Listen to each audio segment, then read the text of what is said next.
ইতিমধ্যেই ঘূর্ণিঝড় ফেঞ্জল তামিলনাড়ু অন্ধ্রপ্রদেশের উপকূলে আছড়ে পড়লেও দক্ষিণবঙ্গের ওপর কিন্তু আবার একটা ঘূর্ণাবর্ত বা সিস্টেমের কথা অনেক দিন ধরেই উঠছিল, যেটা কিন্তু দেখতে পাচ্ছেন 7-8 তারিখ করে কিন্তু একটা সিস্টেম তৈরি হচ্ছে ঘূর্ণাবর্ত, যার ফলে কিন্তু দক্ষিণবঙ্গে বৃষ্টিপাত আসতে পারে।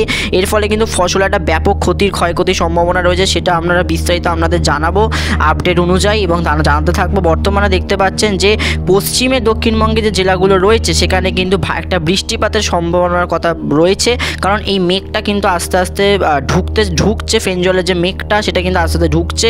এর ফলে কিন্তু পশ্চিমের জেলাগুলোতে বৃষ্টিপাত কোথাও কোথাও হালকা মাঝারি হতে পারে, সাথে কিন্তু আমাদের দক্ষিণবঙ্গের বেশিরভাগ জায়গায় কিন্তু আকাশ হালকা মেঘলা আজকেও রয়েছে। তো বর্তমানে দেখতে পাচ্ছি বৃষ্টিপাতের যে আবহাওয়ার খবর, যেটা নেক্সট 7 ডেজ আইএমডি জানিয়েছে সানডে অর্থাৎ 1 তারিখ light to moderated rain to thunderstorm very likely, দেখতে পাচ্ছেন হালকা থেকে মাঝারি বৃষ্টিপাত। Andaman Nicobar island light rain একদম হালকা বৃষ্টিপাত, south 24 Parganas, east west Medinipur, Jhargram ডিস্ট্রিক্টে অর্থাৎ পশ্চিমের জেলা, সাথে দক্ষিণবঙ্গের একদম সাগরের দিকে যে জেলাগুলো রয়েছে সাথে গাঙ্গেটি ওয়েস্ট বেঙ্গলে বৃষ্টিপাতের সম্ভাবনা রয়েছে। শুষ্ক ওয়েদার দেখতে পাচ্ছি সিকিম, ওড়িশা, বিহার, ঝাড়খণ্ড অ্যাডজয়িং টু কিন্তু ওয়েস্ট বেঙ্গলেও কিন্তু একটা ড্রাই ওয়েদার থাকবে এবং মন্ডে অর্থাৎ সোমবারেও কিন্তু এই আবহাওয়ার খুব একটা হেরফের হবে না। আগামী 6 তারিখ পর্যন্ত কিন্তু এরকমই আবহাওয়া থাকতে চলেছে এবং 8 তারিখ 7 তারিখের যে ঘূর্ণাবর্তের আপডেট সেটা কিন্তু পরবর্তী সময় আপনাদের জানাবো এই ভিডিওর মাধ্যম দিয়ে। তো কোনো ওয়ার্নিং নেই, তবে ফোরকাস্ট যেটা একটা বলা হচ্ছে যে কলকাতায় কিন্তু সর্বনিম্ন 18 থেকে 19-এর মধ্যে টেম্পারেচার ঘোরাফেরা করবে, যেটা পশ্চিমের জেলাতে একটু কম হতে পারে।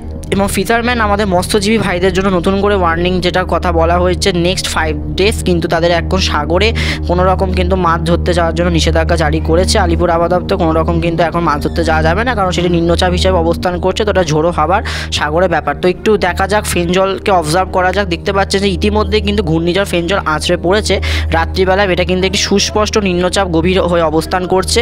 এর ফলে পুদুচেরি, চেন্নাই, ভেলোরের কাছে কিন্তু বৃষ্টিপাত হচ্ছে এবং এটি কিন্তু আস্তে আস্তে কর্ণাটক হয়ে একদম আরব সাগরের দিকে অগ্রসর হবে। এবং ঘূর্ণাবর্ত যেটা কথা বলছিলাম, যেটা কিন্তু 7-8 তারিখ করে হবে, এর ফলে কিন্তু ঠান্ডা একটা কিন্তু দক্ষিণবঙ্গে কিন্তু আটকে যাওয়ার সম্ভাবনা রয়েছে। শৈত্যপ্রবাহ কিন্তু হালকা বইতে পারে, সাথে দেখতে পাচ্ছে সর্বনিম্ন 19 থেকে 18 ডিগ্রি টেম্পারেচার ঘোরাফেরা করছে। শৈত্যপ্রবাহ কিন্তু ঠান্ডা যে উত্তর পূর্ব মৌসুমী বায়ু সেটা কিন্তু একটু বাধাপ্রাপ্ত হতে পারে ঘূর্ণাবর্ত এবং এই বর্তমান নিম্নচাপের জন্য। সাথে কিন্তু দেখতে পাচ্ছেন আমাদের উত্তরবঙ্গে কিন্তু টেম্পারেচার খুব একটা কোনো চেঞ্জেস নেই। সর্বনিম্ন দার্জিলিংয়ের কাছাকাছি 7-8 ডিগ্রি টেম্পারেচার কিন্তু ডাউন হচ্ছে, সাথে কিন্তু বেলা বাড়ার সাথে সাথে 17-18 ডিগ্রি টেম্পারেচার কিন্তু আপ হচ্ছে, অর্থাৎ ঠান্ডার একটা মেজাজ বজায় রয়েছে। তবে ঠান্ডা আপাতত বাধাপ্রাপ্ত থাকছে এই ঘূর্ণাবর্ত এবং নিম্নচাপের জেরে।